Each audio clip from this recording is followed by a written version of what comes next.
tido mais paciência para ler a Miriam Leitão no Globo. Vocês têm? Eu não tenho tido mais paciência. Mas cheguei do meu basquete, o professor Léo, ele me presenteou com um artigo da Miriam Leitão. Acho que ele estava lá em Ribeirão Preto, né? Falou, eu vou castigar o professor Paulo. Ele está muito folgado, né? Vou castigar. O Rodolfo também me castiga, faz vídeo daquele, como é que chama lá, aquele que tem um chapéu agora, usa chapéu. E é gozado, porque o rapaz que usa chapéu lá, como é que ele chama? Esqueci até o nome do, né? E a Miriam Leitão, os dois, a Miriam Leitão foi presa por ser de partido de extrema esquerda, esse cara também era do PCdoB, esse pessoal, eu não sei, eles têm uma militância de esquerda e depois dá um problema mental neles, e eles não só ficam de direita, como ficam meio burraldos. A Miriam Leitão escreveu um artigo que você não acredita que uma pessoa de 70 e poucos anos, que jornalista velha, possa escrever uma coisa tão besta, tão ignorante. Eu até fiz a capa com a professora Maria Conceição Tavares, que faleceu esses dias. Por quê? Porque virou um meme na internet, ela caçoar das pessoas que acreditavam que é possível ter um banco central independente. Tem até um Roda Viva dela, né? Onde ela caçoa dos jornalistas. Tipo assim, meu filho, Banco Central independente? Independente do quê? Independente dos banqueiros? Independente do mercado? O que você está falando? Aliás, ela fala isso para o Sardenberg ainda novo, tomando, né, a Maria Conceição Tavares dando lambada na bunda dele, e ele não aprendeu. E essa Miriam agora veio dizer que, olha, o Banco Central é muito bom estando na mão do presidente que está lá no Banco Central, Roberto Campos Neto, porque um Banco Central independente é bom. É bom. Primeiro, Banco Central independente. Eu vou voltar, porque não é possível, né? Eu vou voltar e vou repetir a questão da professora Maria Conceição. Independente de quem? Independente do governo? Mas se é independente do governo, é dependente dos banqueiros e do mercado. Do que ela está falando? Ela está insistindo, gente, que existe um banco central técnico cujo objetivo é perseguir uma meta de inflação colocada. Caramba! Mas isso é justamente a parte não técnica do problema. Por quê? Porque quando você coloca uma meta de inflação, essa meta de inflação que você coloca é uma meta política. Ela está associada a uma série de outros elementos onde implica você fazer um investimento ali, fazer um investimento aqui. Então, se você coloca, né, que a meta de inflação é muito baixa, isso não é uma questão técnica. Isso é uma questão política. Você coloca a meta de inflação baixa porque você vai fazer um arroxo monetário, você vai segurar o dinheiro, você não vai aquecer a economia. E isso tem uma consequência política e social, qual você não vai abrir emprego. Então isso é decidido politicamente, ou seja, quem ganha e quem perde. Quem ganha é o mercado, são as pessoas que vivem de juros, e quem perde são aqueles que precisam trabalhar. porque vai ter menos oferta de emprego. Gente, onde é que está a decisão técnica? É uma decisão política, é o governo que entra que tem que tomar essa decisão.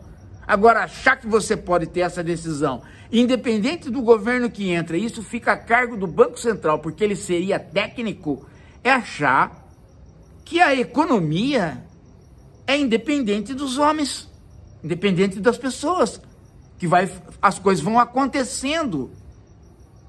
Eu acho que há uma confusão muito grande, gente, entre viver uma situação maquinal e ter que viver uma situação maquinal. Acho que é aí que está a confusão. Uma coisa é você estar passando por algo. Outra coisa é você ter que passar por algo. Então, aí que está a diferença. Nós vivemos sob o capitalismo. O capitalismo, ele tem uma dinâmica maquinal.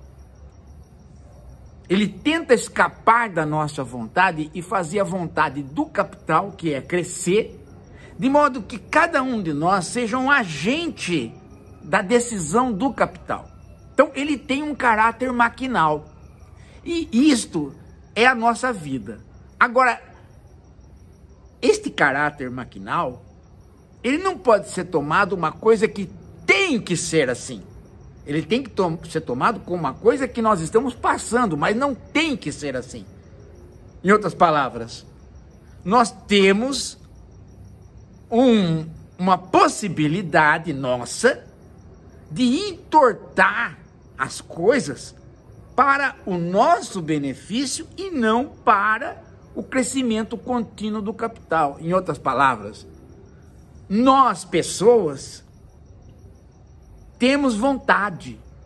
O capital, quando a gente fala que ele tem vontade, a gente lança a mão de uma metafísica.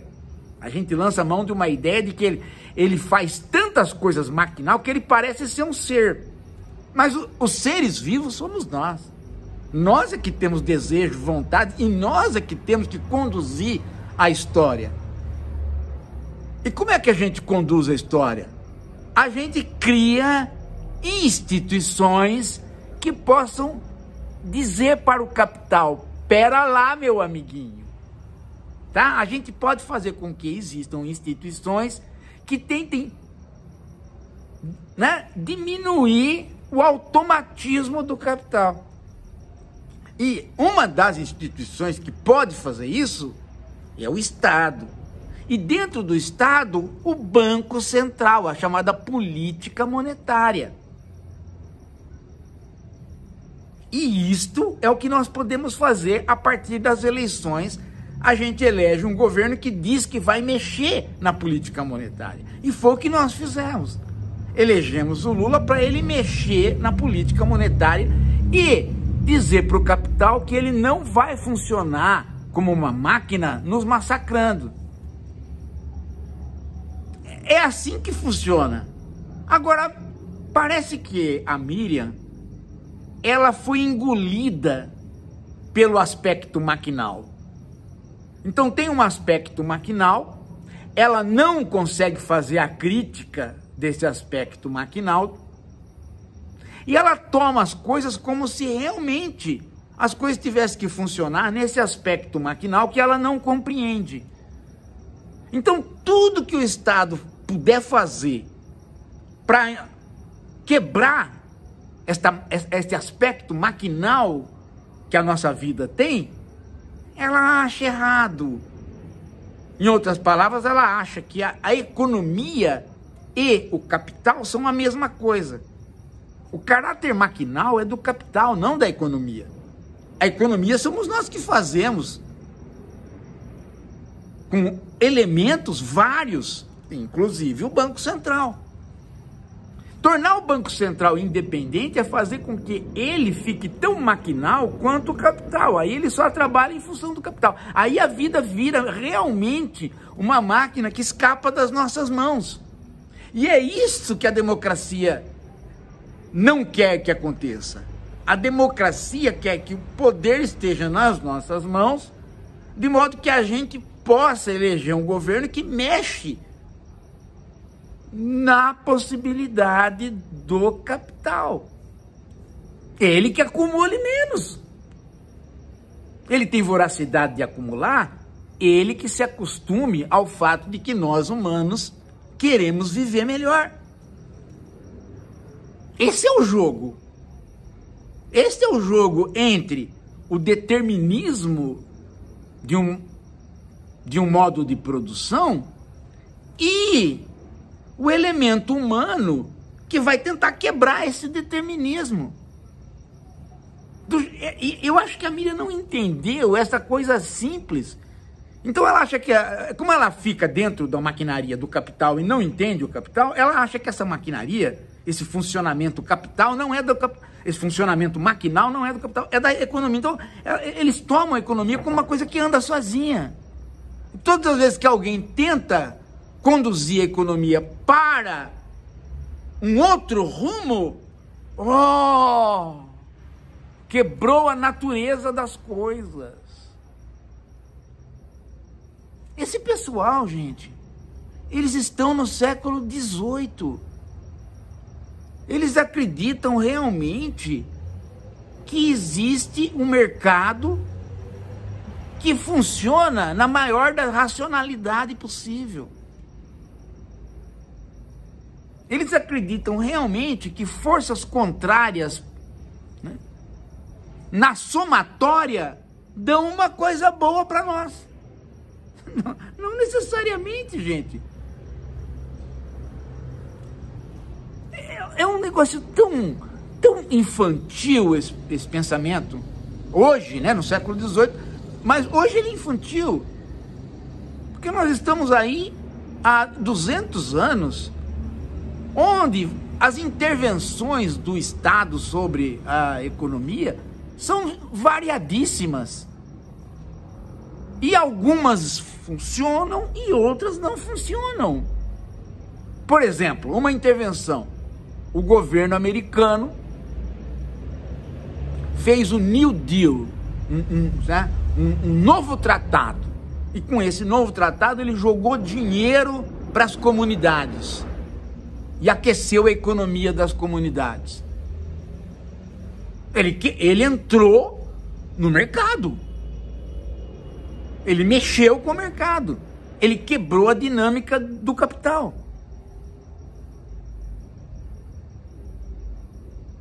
Entendeu, gente? E deu certo.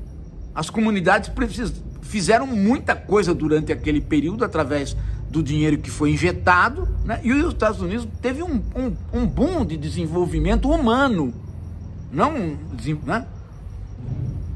Então tem uma série de situações. O pessoal, né? Não dá para entender. Não dá para entender. O que, né? E o gozado é que esse pessoal, que não quer que haja interferência do governo no mercado, eles aplaudem o Plano Real.